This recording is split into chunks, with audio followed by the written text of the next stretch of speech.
bustling main streets and quaint village markets to tech hubs and global headquarters, experts say Long Island is an economic powerhouse. But it's never been harder to live or do business here. It's your business, Long Island. I'm Newsday TV's Jasmine Anderson. And I'm Ken Buffa. We're going to help you better navigate your financial life by focusing on your money from Montauk to Wall Street. We begin with affordability on Long Island. A Newsday Siena College survey found people like living here but are struggling to afford it. Newsday's Andrew Ehinger reports. Chris and Jane Lugo from Deer Park looking to put down permanent roots on Long Island, but they say they need a home first. The apartment they're living in will soon be too small for their two daughters and another baby on the way.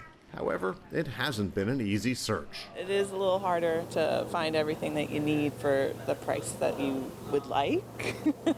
This three-bedroom house in West Babylon is listed for $499,000. The realtor believes it will sell very quickly and for over the asking price. We're expecting offers between $530 to $550. The cost of living on Long Island, many say, has been on the rise, putting stress on young and old. In a recent Newsday Siena College survey comparing the cost of living on Long Island to other places, 77% of respondents said it was somewhat or much worse here. And when it comes to the availability of affordable housing, 85% said it was poor to fair. Frank Petrone knows that well.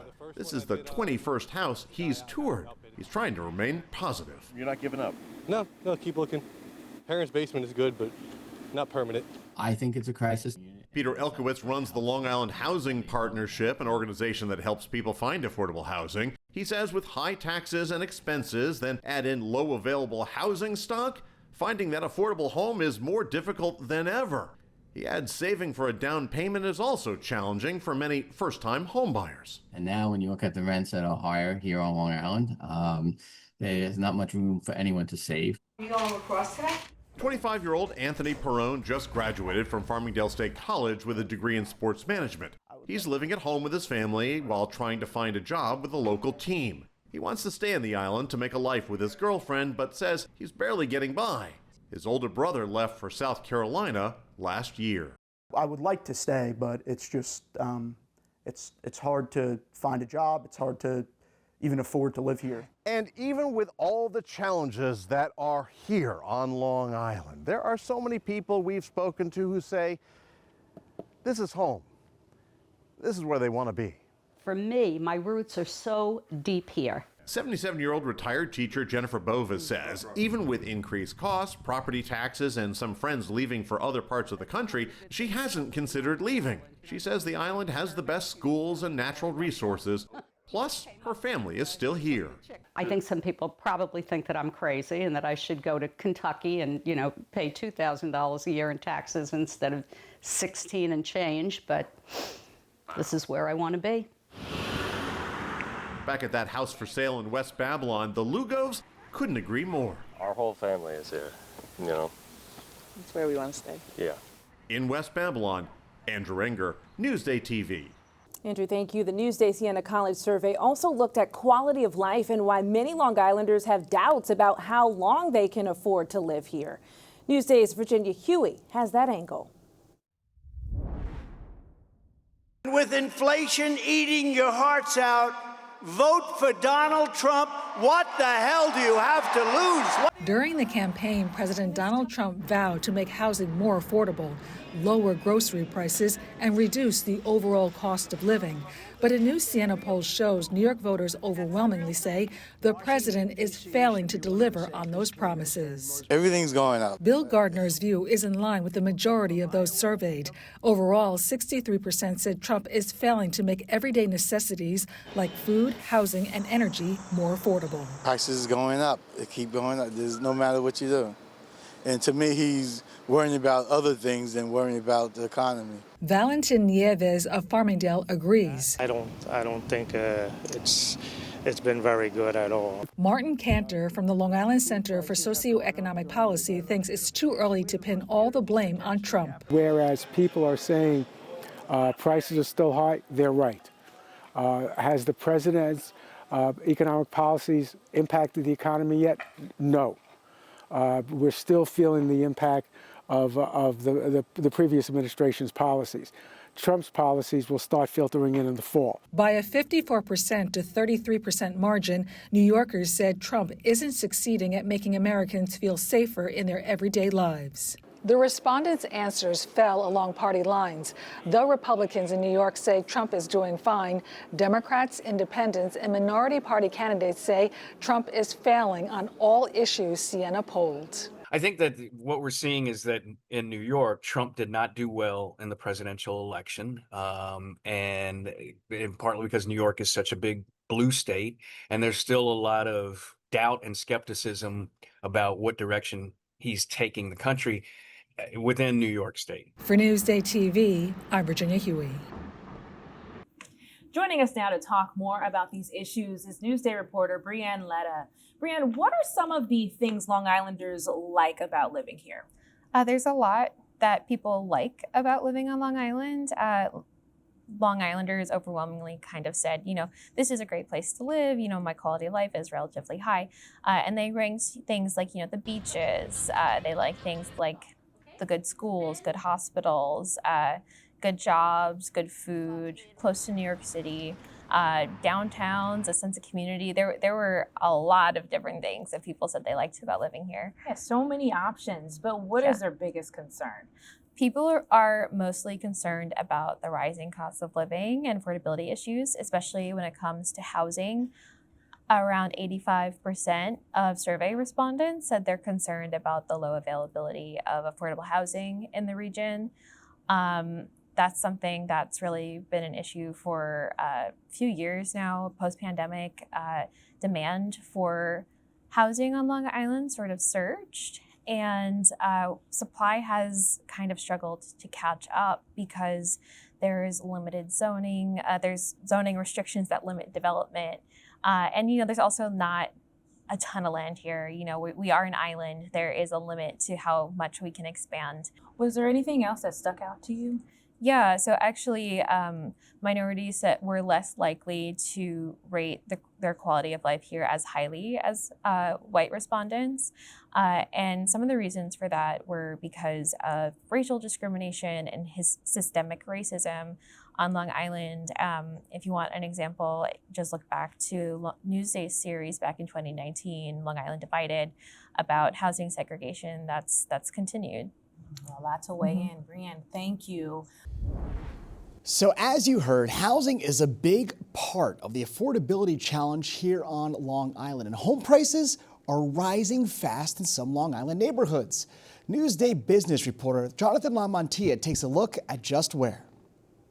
From talking to agents and seeing the data on a town-by-town level across Long Island, we really see that prices in most places in the first half of the year grew by about 5 to 10%. There are 5 towns when we looked at places that had at least 50 sales in the first half of the year where the median price increased 15%, almost 15% or more compared to last year. The top 2 places, Northport and Dix Hills, they both saw the median price increase by more than 20%. And then Glen Cove, Westbury, and New Hyde Park were the next on the list in terms of how fast prices were rising.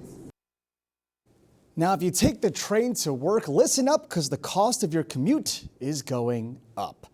The MTA approved a rate hike in late September. LIRR fares will jump about 4.4%. Newsday transportation reporter Alfonso Castillo takes a look at the changes. You'll pay more for your Long Island Railroad ticket and have less time to use it.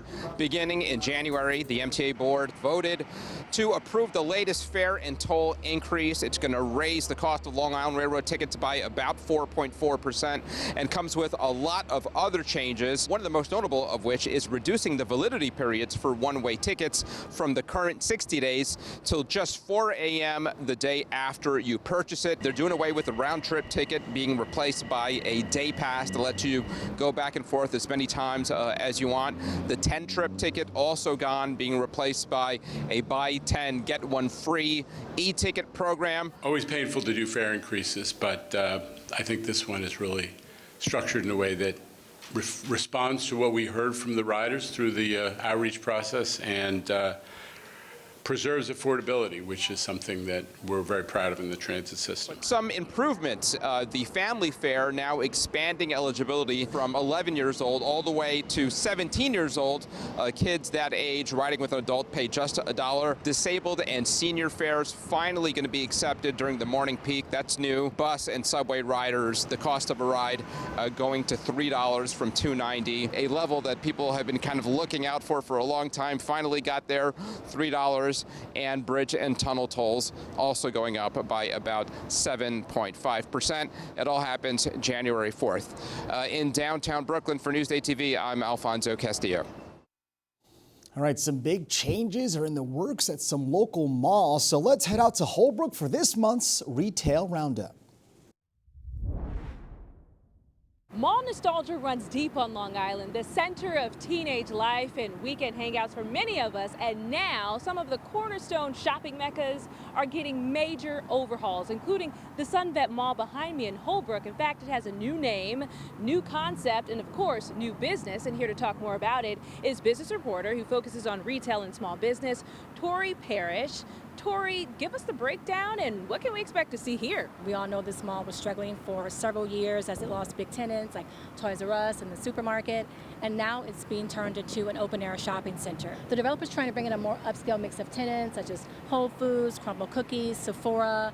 By the time this work is done, almost every tenant here will be new. Let's talk about this open-air concept. Developers seem like they're banking on convenience. Is this trend going to continue at other mall locations? Yes, on Long Island we have 2 other malls that are being redeveloped as open-air shopping centers, at least partially. And so one is Green Acres Mall in Valley Stream, is getting a $130 million redevelopment, adding a ShopRite, adding a Cheesecake Factory, some other stores, some entertainment options, demolishing the Sears, so making the mall smaller and having an open-air concept. And then over in Hicksville, we have what was called Broadway Commons, which has been renamed the Shops on Broadway, also being redeveloped to be 80% open air, 20% enclosed mall. It's getting a BJ's wholesale club, more entertainment, like family entertainment, more restaurants, to try to refresh the malls and bring foot traffic back to what had been a struggling property. So 3 locations, 3 different renovations. When can we expect to enjoy all of this? Okay, well, the developers told me that at Sunvet, most of the new tenants will open by spring. At Green Acres Mall and Valley Stream, that is supposed to be done by 2027. What was Broadway Commons, which is now the Shops on Broadway, that will be done by either end of 2027 or early 2028. So a lot to see here and to come on Long Island with the changes. Thank you, Tory. Thank you. So to get more information about our retail roundup, just head to our website, Newsday.com, for the latest business stories. I'm Jasmine Anderson. Cannabis culture now. Business is booming at local pot shops, but visiting a dispensary can be overwhelming. Newsday's Andrew Ehinger has a look at what you need to know. Is there anything I can help with, or do you want to look around first? This is what legal marijuana dispensaries tend to look like in 2025. Planet Nug, on the Suffolk County side of Farmingdale, is one of the largest adult-use cannabis dispensaries on the island. Its operations are carefully monitored and taxed by the New York State Office of Cannabis Management. Everything is highly regulated. Currently, there are 7 adult-use cannabis dispensaries licensed by the state on Long Island, and all of them are in Suffolk County. Newsday Cannabis beat reporter Lee Myers says more are planned in Suffolk, but not in Nassau. The county and all of its towns, he says, have opted out of allowing dispensaries to open up. I don't think it's going to change under the current political climate, so for the next few years, I think people are going to have to come out to Suffolk County. State law requires all cannabis products sold at dispensaries to come from New York growers and processors. Some are even made on Long Island. Dispensary owner David Tubin says that assures quality and safety compared to illegal sellers. When you walk into Planet Nug or any New York State legal dispensary, you know the packaging is tamper-proof. You know that the product you're getting has been tested rigorously. Inside dispensaries, the variety of products can be overwhelming. That's where manager Steve Lack says highly trained bud tenders can help. We call this the bud bar. Traditional marijuana or flower is divided by strains, strengths, and effects. Lack says smoking flower the traditional way gives the fastest high, but other forms of cannabis can deliver different experiences. Edibles are one of the biggest markets as far as cannabis categories are concerned.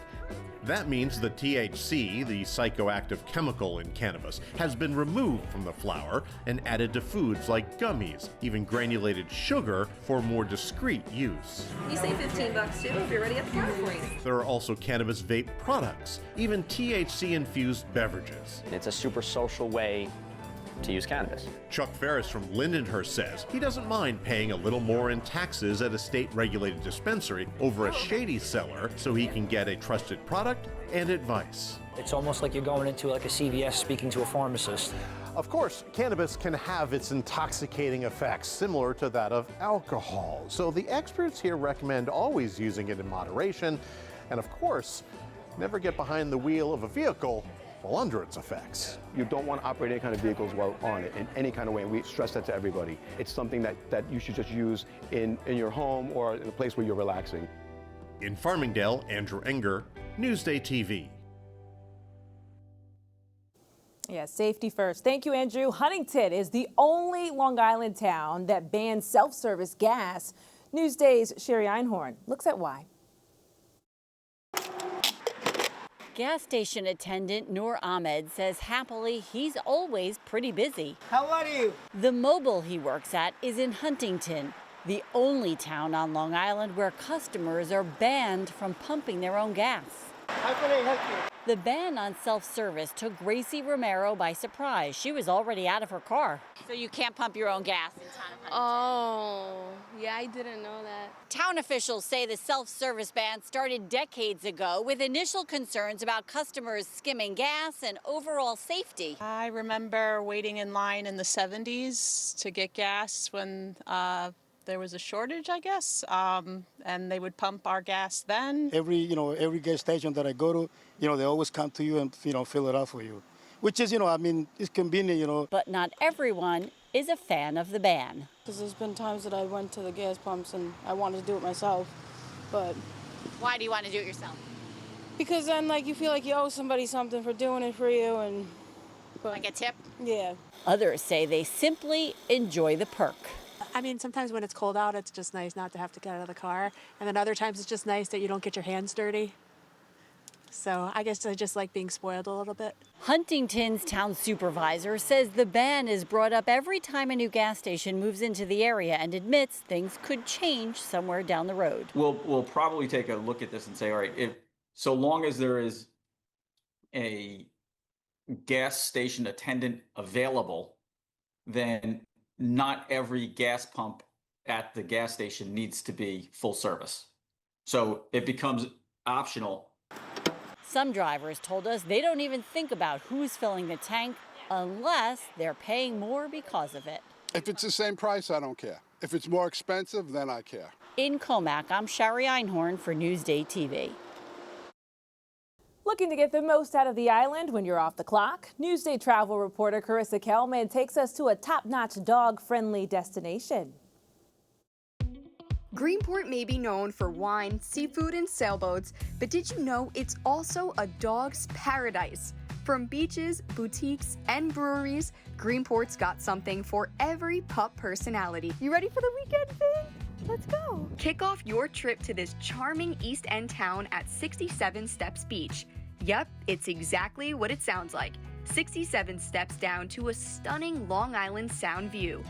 For my 7-month-old Sheltie pup Finn, the shoreline was less about fetch and more about sniffing every single rock. Head to town to treat your dog at Harbor Pet. It isn't just a pet store, it's a boutique and bakery rolled into one. We started using spent grains from local breweries and created 4 flavors, and even now we're starting with dehydrated and freeze-dried treats. Think elephant ears, duck heads, turkey necks, and baby octopus. Perfect to create your own doggy charcuterie. Now stretch those legs and head to the Weathered Barn, a quirky concept store with cool candles, reclaimed wood art, and some seriously adorable dog portraits commissioned by the owner. Your pup might just become a local celebrity. By afternoon, it's time for brews at Greenport Harbor Brewing Company. Dogs basically run the place here. We always wanted to be a dog-friendly place that was inviting. Indoor or outdoor seating, rotating local beers, live music, or food trucks on weekends. So you can grab a beer with your pop right next to you? Yep, absolutely. As the sun sets, cruise over to Soundview Hotel. Super dog-friendly vibes, including a dog stick library. You like that one? And if you're feeling fancy, their rooms come with dog beds, dog bowls, and treats upon request. You ready to take a nap? Because why should humans have all the comfort? Back in town, American Beach is where style meets dog-friendly hospitality. Their patio restaurant welcomes your pup, and inside the hotel, they've got pink dog bowls waiting inside the stylish dog-friendly rooms. So leash up, grab the treats, and get ready for a tail-wagging good time. Because in Greenport, pups aren't just welcome, they're celebrated. For Newsday TV, I'm Carissa Kelman. Glad to see those dogs are having fun. Now, a look at the jobs you do in this month's LI Works. We're going behind the scenes at a bowling alley. You're about to learn a lot about bowling. Not so much the sport, but the sweat and science needed by a maintenance worker to keep the game rolling here at All Star in Riverhead. Chris Keller, owner of the All Star. I've been doing this for 40 plus years, and I love my job because I make people smile every day. First, let's talk about the lanes and the oil coating them that affects each player's frame. The oil in the middle of the lane, the center, out, is heaviest. And it's kind of like the deep end of the pool. And then as you go towards the gutters on each side, there's less oil. Just so you understand how meticulous you have to be, there's oil down this lane and you have to make sure it's a certain amount. But one thing you also have to remember is that the ball collects oil as it's rolling. So even if you're in your first frame, it could feel a lot different than your last. Now let's head behind the lanes.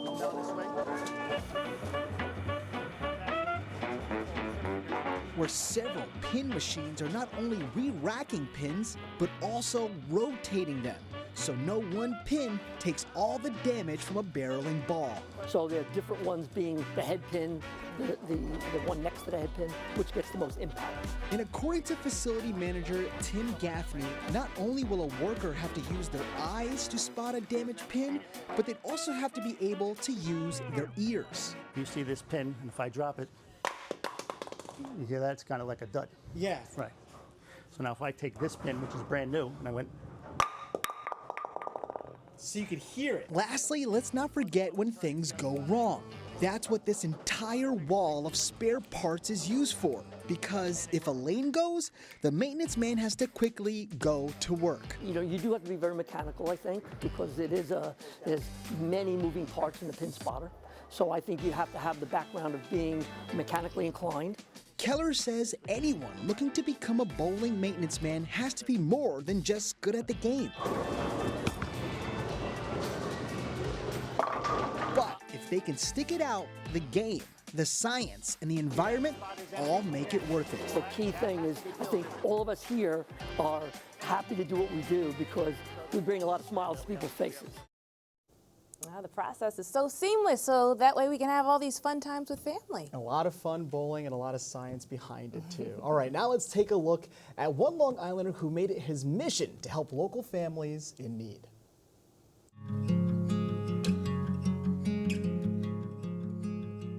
My name is Daryl Morris, and volunteering to me is a passion for me, and it's a way of life for me. I get to change other people's lives.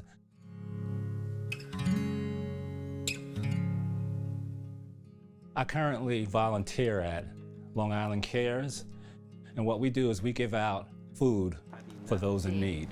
The people that we help basically are those that have had difficulties in their life. Things happen to everyone. Handing off food for people of need and watching them smile, watching the relief on their face, watching them realize that, hey, we're gonna have food to eat, no better feeling than that. How volunteering makes me happy is that I am doing something that is of purpose, that I can be a part of, and I can work with a group of people that feels the same way. I've had difficulties in life, and there were people there that actually came beside me and helped me as well. So if everybody does that, it would be a better place for everyone. You just never know what can happen to people and why they need the help that they need. We've all gone through difficult situations in life, and so we don't judge how they come in. We look at them as people that need help. That's your business, Long Island. That's right, and coming up next month, the latest housing trends. Remember, for the latest local business news and how it impacts you, go to Newsday.com. I'm Jasmine Anderson. And I'm Ken Buffa. Thank you so much for watching.